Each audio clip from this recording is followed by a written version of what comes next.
Ladies and gentlemen, it is a great honour to be invited to address you this morning, and thank you very much indeed, Chris, for those kind words. It's quite true that my book got to number 2 on the bestseller list, beaten only by Michael Jackson. If you want, in a single kernel, the collapse of Western civilization, maybe that. In speaking to you about the legacy of the English-speaking peoples, there is, obviously, just in the title of that, a rather doleful, lapidary side to it. The overtones aren't good. You don't care about people's legacies until they're dying. Are we dying? This is one of the questions that I'm going to be trying to answer. I, too, like Greg, go back to the 1688 revolution for the explanation of British greatness.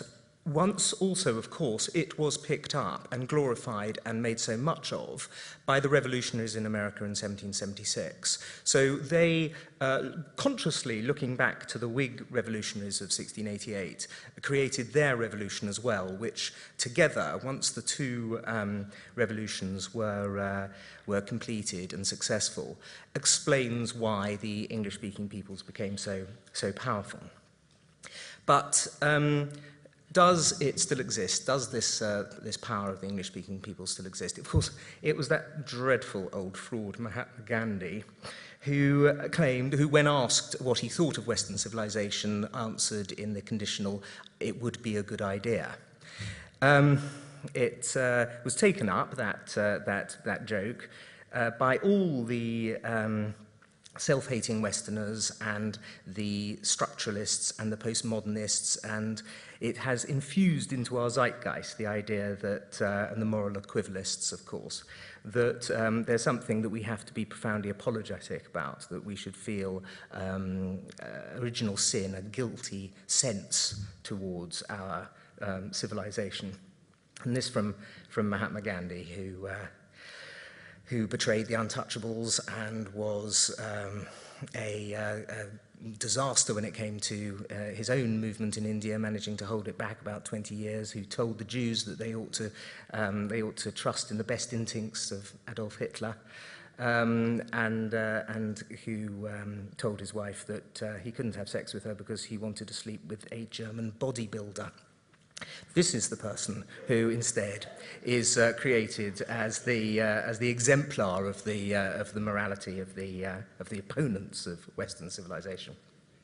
So, looking at the questions that Greg brought up, and taking them one step further, when he writes about the importance of representative institutions, yes. We have been tremendously fortunate that due to 1688 and 1776, we have had a situation where people don't take over countries, Western, at least English-speaking peoples, but by which I'd like to make the definition of those countries where the majority of their people speak English as their first language. So Australia, Canada, America, New Zealand, Great Britain, of course, Ireland, and the West Indies. In those countries, people do not come to power because of armed soldiers at their back. Yes, we've had soldiers, of course. We've had Winston Churchill and JFK and Teddy Roosevelt, Wellington. But none of these people have come to power as a result of military coups or because of their military strength. Yes, in continental Europe in the 20th century, there has hardly been a single country where that hasn't happened, let alone Africa or Asia. And you constantly see men who hold power because of naked force. In a sense, this is obviously just down to geography. Britain has not been invaded successfully since 1688, really, and before that, long before then. And those 22 miles of salt water have prevented Louis XIV, Napoleon, the Kaiser, Adolf Hitler, from capturing London in a way that if they hadn't been there, would undoubtedly have been the case.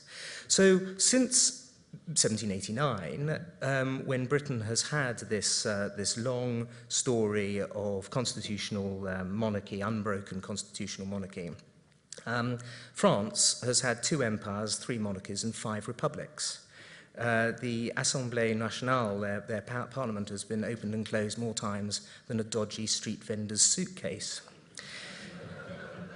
You then move on, as Greg mentioned, to the rule of law, the vital importance of the rule of law, the evolving common law by precedent from Magna Carta onwards.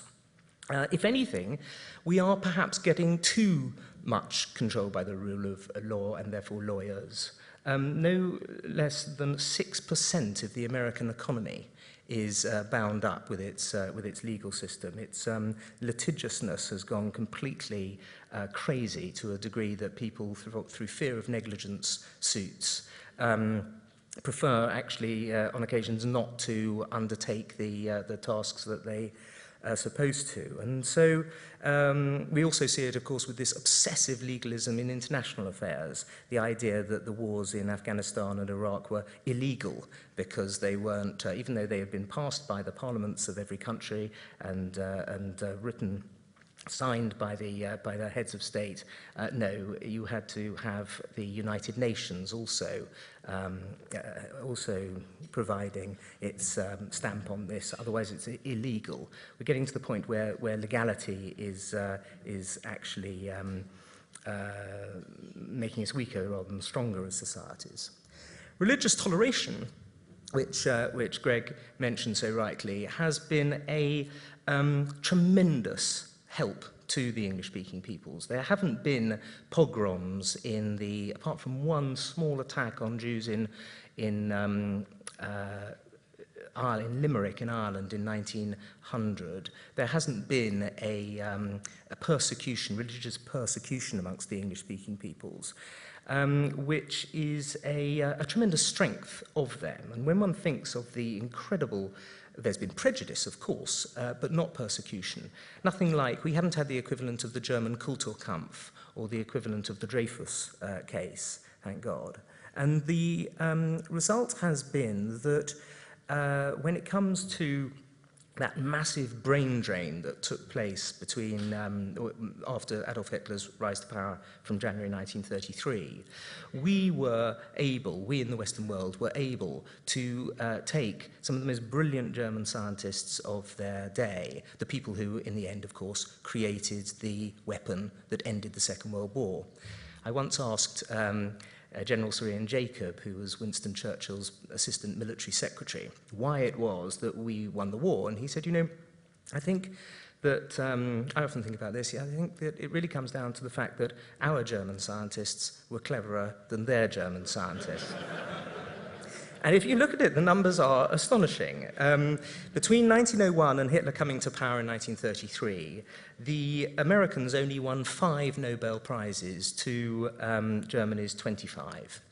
In the second half of the 20th century, however, once this brain drain had happened, once this great flight of Jewish intellect to the English-speaking peoples, many of it, of course, to Los Alamos, in New Mexico, had taken place.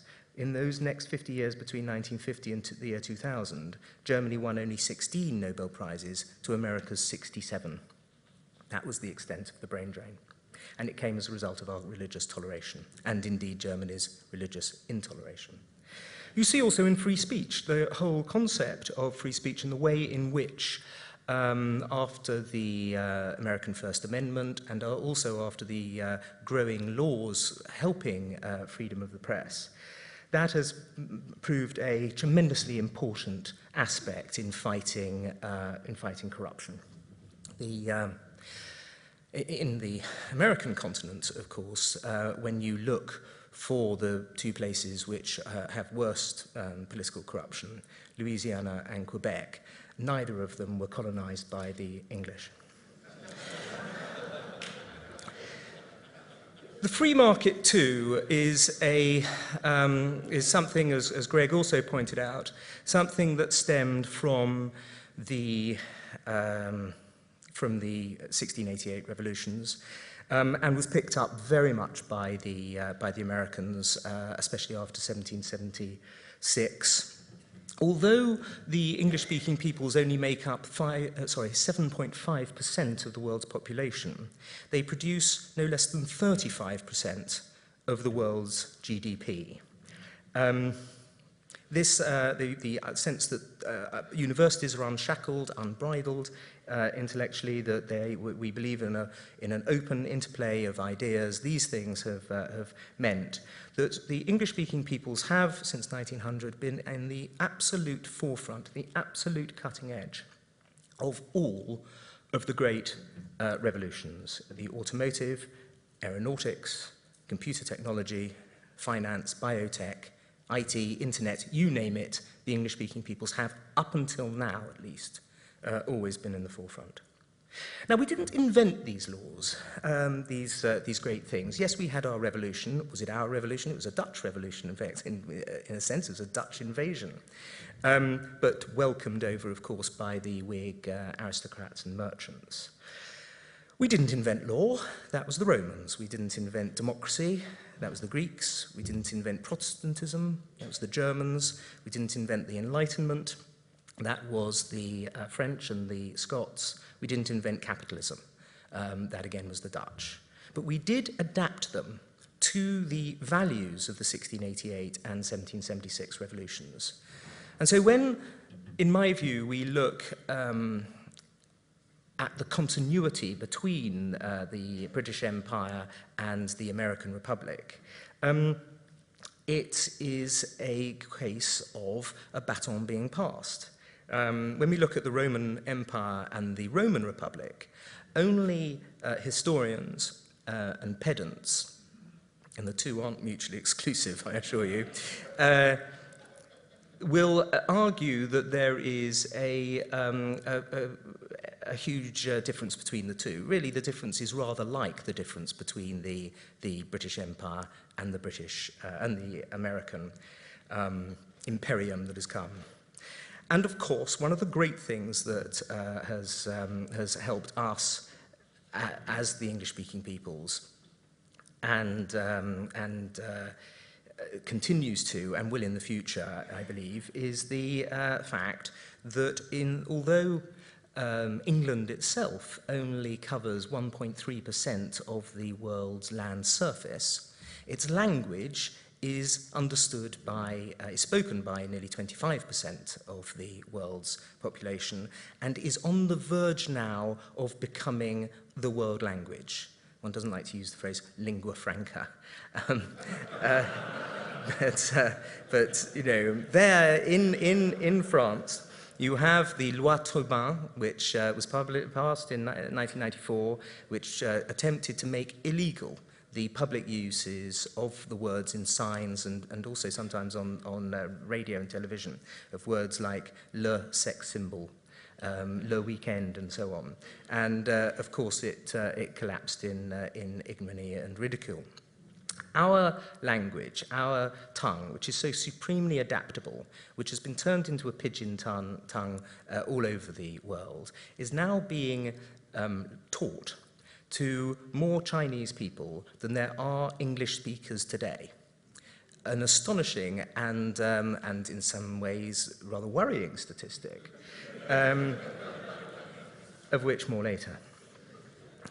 Now, all of this civilization, this language, law, freedom, and so on, is utterly worthless unless we are prepared to fight to defend it.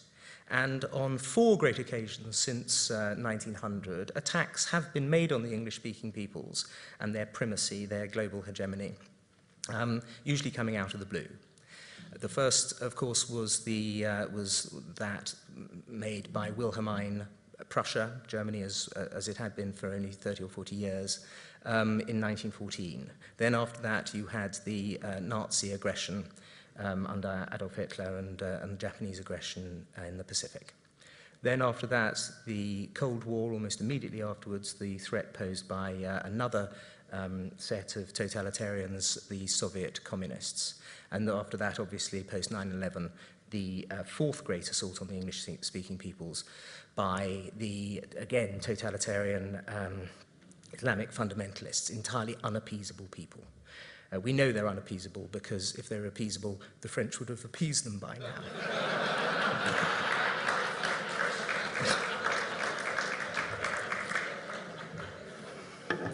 But it seems to me that the witness of history is testament it's almost never wealth, of which we have a lot in the English-speaking peoples, of course, but willpower that decides these great struggles. The Romans were richer than the Huns, the Ottomans were richer than the Turks, and the Mongols. The Bolsheviks were far poorer than the Romanovs. The Nazis had virtually no money in 1923 to 1933, and yet it was the groups that had the aggression and the revolutionary capacity and the willpower and the ability to take on these much more wealthy, powerful groups that eventually prevailed.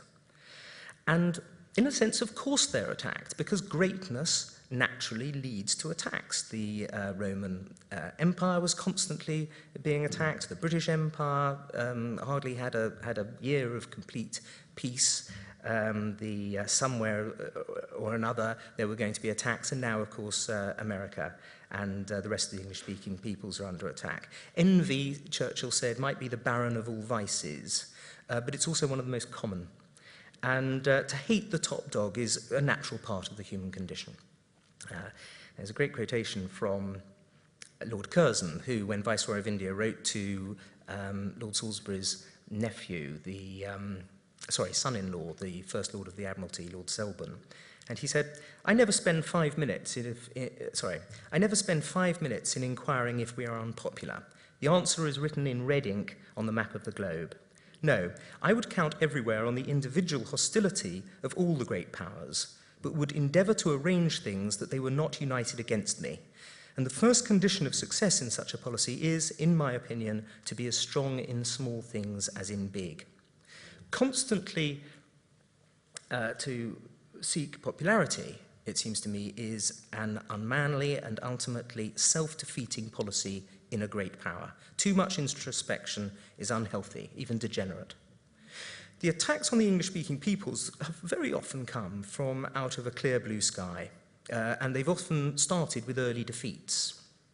We saw that at Black Week, at the opening round of the Boer War, of the initial success of the Schlieffen Plan, which was only stopped several months in 1914. Then, of course, the Blitzkrieg against Poland in 1939, the attack on Pearl Harbor, both the Berlin airlift and the building of the Berlin Wall in 1948 and 1961, respectively, came out of clear blue skies. The North Korean invasion of the South, the Suez Crisis. Nobody was expecting the sudden nationalization of the Suez Canal on the 26th of July 1956. The Falklands.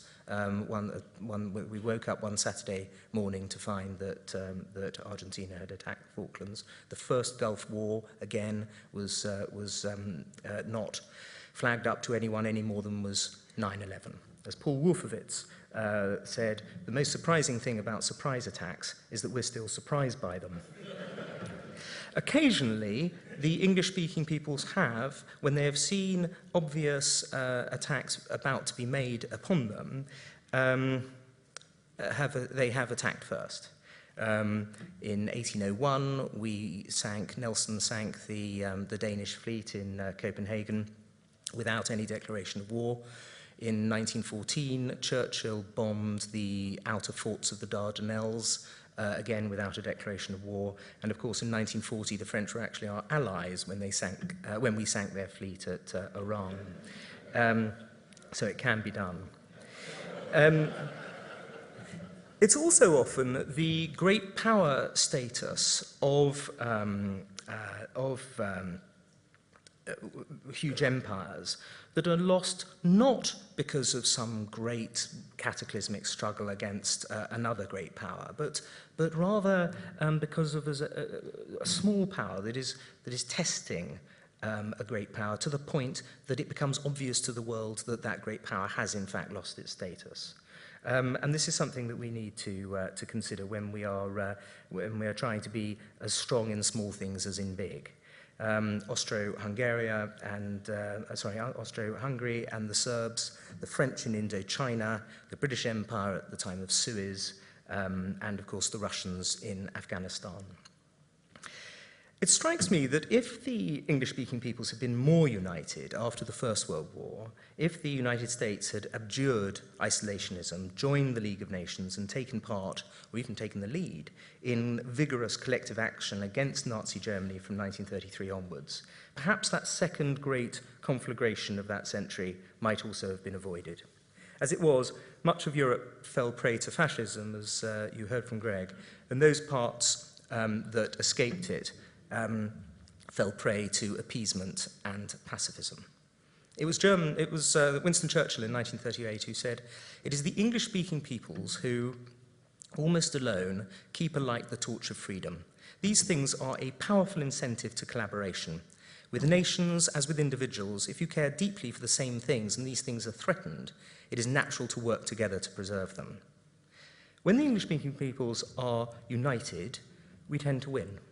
When not, Suez being a classic example, Vietnam again, things have tended not to go so well.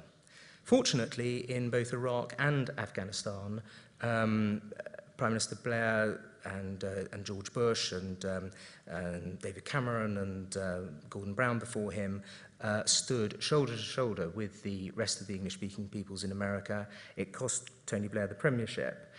John Howard, who in my view is as great, I think he's your greatest statesman since Sir Robert Menzies, also stood shoulder to shoulder, and as does Stephen Harper in Canada. So today, when one looks at the vanguard of the struggle between civilization and barbarism, which is on the front line in Afghanistan, where you have 1,500 soldiers, one still sees the English-speaking peoples providing the bulk of the foreign troops. One hopes that they will prove equal to the challenge of the future. That will only be possible if they continue to cleave to the values that made them great. Yet, an even worse existential threat than Islamic totalitarian fundamentalism faces them in the future. I think Clive Bell's definition of civilization is as good as any, taken from his book Civilization, which was published in 1928, in which he defined it as, quote, "a taste for truth and beauty, tolerance, intellectual honesty, fastidiousness, a sense of humour, good manners, curiosity, a dislike of vulgarity, brutality, and overemphasis, freedom from superstition and prudery, a fearless acceptance of the good things in life, a desire for complete self-expression and a liberal education, a contempt for utilitarianism and philistinism." I believe the fifth great challenge of the future, not just to the English-speaking peoples, but to Western civilization itself, is well underway. And it doesn't come from the coming nuclearization of Iran or the terrorism of Al-Qaeda, viciously destabilizing as both of those undoubtedly are. For, judged by Bell's definition, and for all its undoubted high civilization in the days of Ming porcelain and the invention of printing, today's China is a very far from civilized country, and looks set to move yet further away from the kind of civilization as defined by Bell in the foreseeable future. For should China ever achieve hegemony over our planet, something that is certainly not inconceivable on present trends, and might well happen in our children's lifetimes if not our own, then the prospect for the survival of the legacy of the English-speaking peoples, of those liberal values of which Greg and I have been speaking, would be terrifyingly bleak.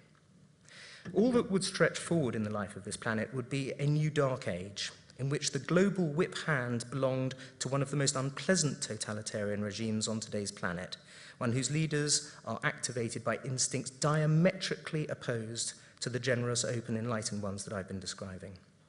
For the revolutionary clique that the nomenclature that controls China does not believe in any of those values that made the English-speaking peoples great, except one, which is precisely the thing that is presently making them great. They despise representative institutions, they waive the rule of law, they persecute religious faiths, and they crush freedom of speech. Only the free market, only to the free market capitalism do they adhere for as long as it serves their purposes, and because it is also non-violent. They can learn from history, they do learn from history, they are learning from history, and they are not making the errors of the past and challenging the English-speaking peoples militarily, at least yet. Instead, as in Oriental martial arts, they're using their opponents' very strengths, in the case our free market beliefs in this case, against us and beating us at our own game. The English-speaking peoples became powerful since the Industrial Revolution because we produced the goods and services the rest of the world wanted at prices it could afford. The Islamic fundamentalist threat, the fourth threat that I mentioned, but is now, I believe, containable and will play itself out if we continue to show strength abroad and vigilance at home. No, it is the fifth threat to the English-speaking peoples from China that might well be the existential one. For there's absolutely nothing about human affairs that suggests that democracy must inevitably triumph over dictatorship, civilization over barbarism, or good over evil. As John Stuart Mill warned in his book on liberty, quote, "It is a piece of idle sentimentality that truth, merely as truth, has any inherent power denied to error of prevailing against the dungeon and the stake." Modern China is the country of the dungeon with its vast hidden gulag complex of political prisoners and of the stake with its world record in the number of people it executes, as Amnesty International stated in a recent report, extensively, arbitrarily, and frequently as a result of political interference. Great civilizations of the past. One thinks of the Romans crushed by Attila, or the Aztecs and Incas falling before the conquistadores, the Spanish Moors expelled by Ferdinand and Isabella. They have succumbed to the energy and might of their enemies for multifarious reasons adumbrated by historians such as Gibbon and William Prescott. So there's nothing inevitable in the future triumph either of democracy or the English-speaking peoples. Indeed, as Earth's proud empires pass away, so the Himmel tells us, it's perhaps more likely that the power of the English-speaking peoples is on the wane now, 2.5 centuries after the Industrial Revolution. Meanwhile, China has entered the 21st century with a burgeoning economy, a totalitarian political system, a vast army, and a regime which boasts the doleful combination of a resentful historical memory and a quiet but implacable determination to succeed. If you think I'm merely playing the role of the fat boy in the Pickwick Papers who wants to make your flesh creep, consider these seemingly random facts that I've plucked almost at random from recent news stories, which, taken singly, might not individually amount to much, but which I believe that taken together provides us with a scenario for the future that should indeed worry us about how much longer the English-speaking peoples can enjoy their place in the sun. The latest IMF reports that China could be the world's largest economy by 2016. It's only 5 years away. Although the accounting for this requires adjustments for the purchasing power of the two countries' currencies, the date is not that much retarded even when taking that into account. The Economist predicts that it'll happen in 2019, for example. Although the average American is, of course, 10 times richer than the average Chinese, China has $3 trillion in foreign reserves. At the risk of sounding like another H.W. Seeger, who predicted the end of China's long sleep as far back as 1907, in March 2011, China has become the world's leading manufacturer by output, returning the country to the position it occupied in the early 19th century and ending the United States' 110-year run at the top of that ranking. The next month, in April, we learnt that China's first quarter GDP grew at a higher than expected 9.7%. We can only dream of numbers like that. Your outgoing ambassador, the Australian outgoing ambassador for Beijing, Dr. Jeff Raby, has stated in his farewell address that the Chinese economy will double in the next 10 years. In the last 30 years, China has doubled its GDP 3 times. The only historical precedent for this was Britain in the Industrial Revolution and America in the last 50 years of the 19th century, which doubled their GDP, but only once in half a century, not thrice in 3 decades. Cardinal Joseph Zen, the former bishop of Hong Kong and advisor to Pope Benedict on matters Chinese, has been speaking up about the way artists, lawyers, and bloggers have disappeared in China since the Middle Eastern democracy movement took down the Tunisian and Egyptian regimes in February. They want a Catholic Church completely obedient to the government, he warns, and they are succeeding. Meanwhile, the methods used against the non-political, non-violent sect Falun Gong, including mass imprisonment, public book burnings, beatings, cigarette end burnings, hot iron branding, and scores of other well-documented acts of torture, have led to the deaths of over 1,000 people. Torture and ill treatment remain widespread, reports Amnesty, while in the US, the Congressional Women's Caucus has drawn attention to China's, quote, appalling human rights record and its practice of female infanticide, forced abortion, and the abortion of female fetuses. China also has an appalling environmental record, as pollution often goes in hand with corruption. The Three Gorges Dam project on the Yangtze forced no fewer than 700,000 people to leave their homes, yet water quality on one stretch of the river, it was discovered, was unfit for human consumption, and there is now the prospect of the 140-mile stretch of the river along the Three Gorges turning into a giant cesspool.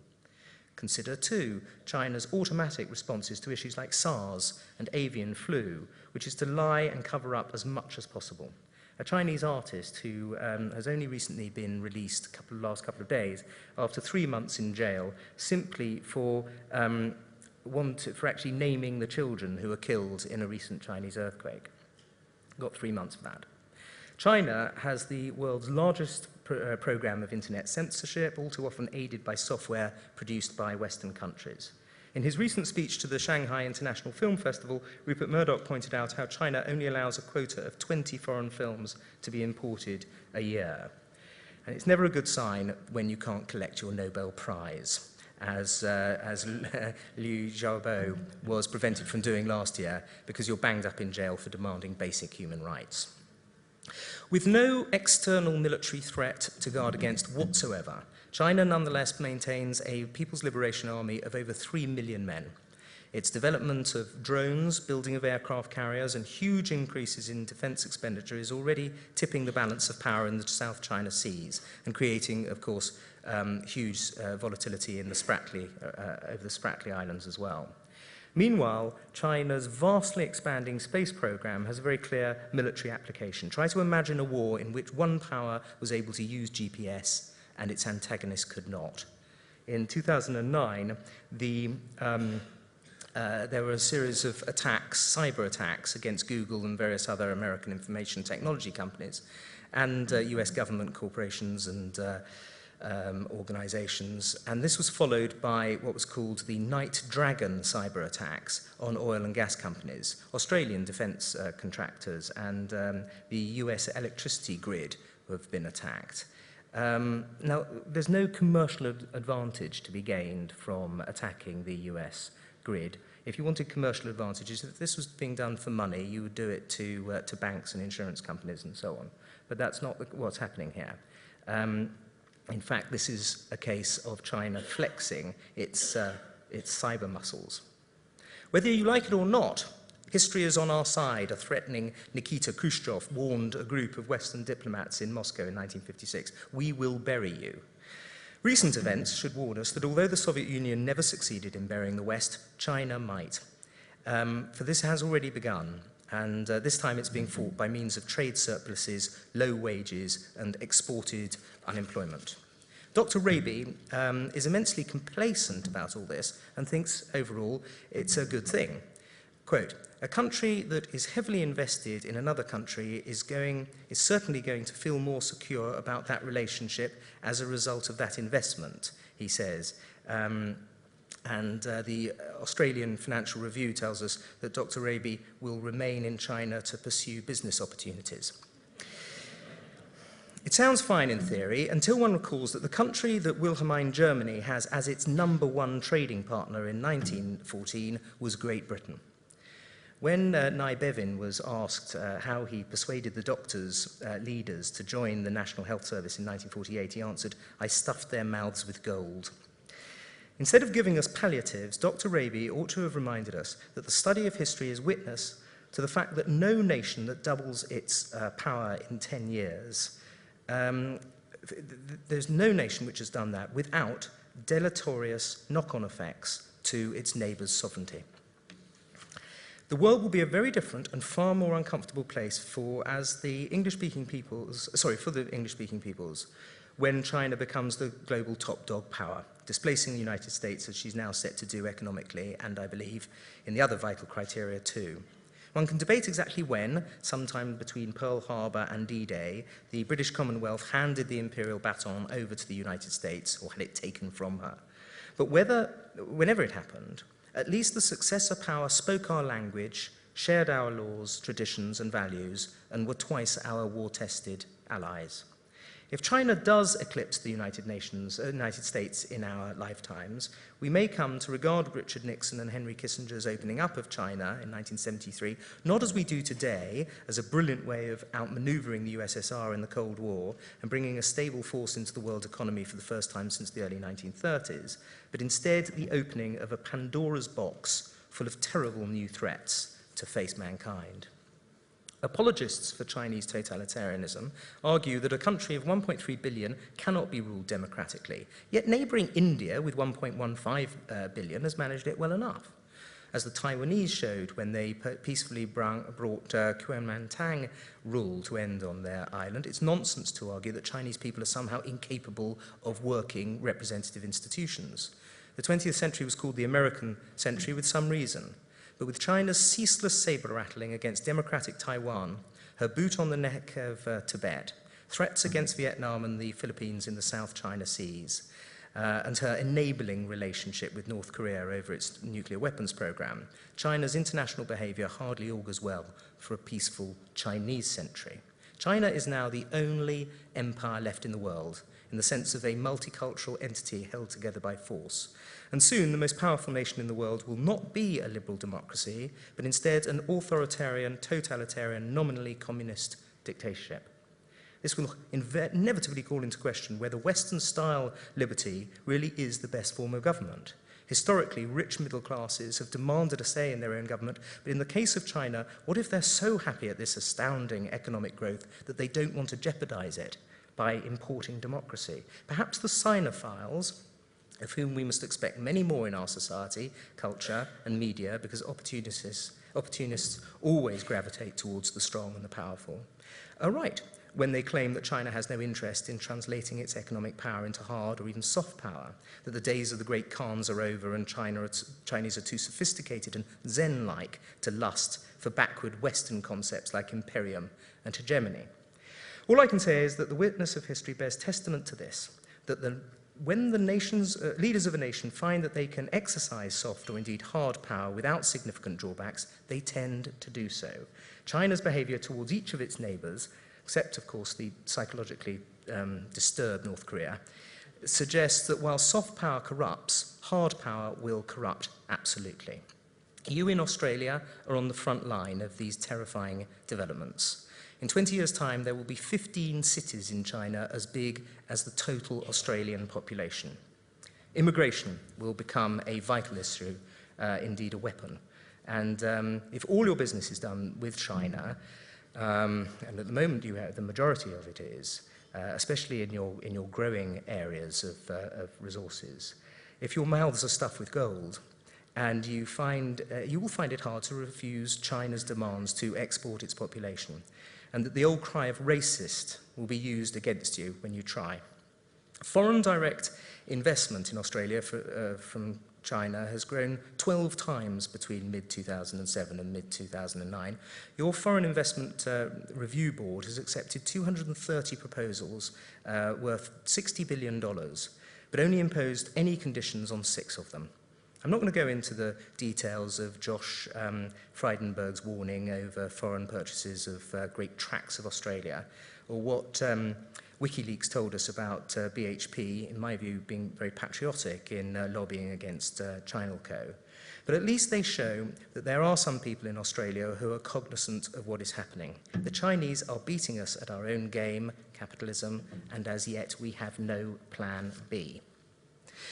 Of course, there are grounds for hope that the Chinese threat might implode before my dystopian vision becomes a reality. Only last week there were riots in 3 provinces with cars being set on fire, although they were met with murderous force from a regime that has no intention of apologising for killing 5,000 of its own citizens in the capital's central square on one day. As Gideon Rachman recently pointed out in the Financial Times, the US has a global reach and a technological sophistication that China is nowhere near matching. The US is also ahead on soft power. China, as yet, has no equivalence to Hollywood, Silicon Valley, or the American dream, as yet. Moreover, there are 118 boys born in China for every 100 girls in 2010, which is an increase on the 2000 imbalance. So in about 20 to 25 years' time, there will be not enough brides for 1/5 of today's baby boys, with potentially hugely destabilizing social consequences. As well as demographic problems, China faces formidable political, regional, environmental, and ethnic ones, of course, and presumably its present astonishing 8 to 10% annual growth rates must tail off at some point. China's seemingly inexorable rise, it seems to me, is no reason that we should make her path to greatness easier or quicker. Indeed, it should be a reason for the West to retard the day when China overtakes us. Yet President Obama pursues a foreign policy that denies the existence of rivals, acknowledging only partners.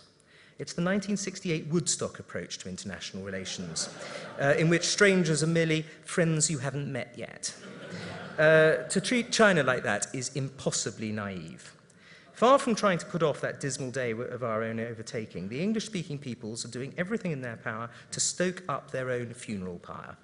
By not demanding a true conversion rate for the Chinese currency, by not expelling scores of espionage agents in Chinese embassies around the world in a manner they never balked at doing to KGB agents during the Cold War, by refusing to acknowledge where these cyber attacks are really coming from, by exporting our call centers and production facilities, by training hundreds of thousands of Chinese scientists in sensitive research areas at MIT, Harvard, Yale, Oxford, Cambridge, Melbourne, and dozens of other great Western seats of learning, by turning a blind eye to the huge swathes of Africa and Asia being bought up by the Chinese for their raw materials, the West is, as Lenin said the capitalists would one day do, selling us the rope with which we shall hang them. By adopting free market capitalism in their coastal provinces, at least for as long as it suits them, the Beijing regime has even defanged the West ideologically, while not altering its revolutionary nomenclatura one iota. One can admire their genius while denouncing their ruthlessness and cynicism. The writer and philosopher Umberto Eco has spotted this process clearly, writing in La Repubblica about how, quote, it has become clear that the next great confrontation foreseen by the US will be with China. There is no reason to suppose that this will take the form of a war, but it will certainly be an economic and demographic conflict. You only have to visit an American university to see how Asian students are taking more and more of the scholarships and research positions. Here in Australia, you have your most important economic relationship with China, but your most important military relationship with the US, as does Japan and South Korea. Sooner or later, these must diverge. And so you will find yourself in the vanguard of the next great struggle of the English-speaking peoples. It will be made all the more difficult and confusing and morally challenging because it will not be a military struggle of the kind that simplified the anti-totalitarian struggles for earlier generations of Australians.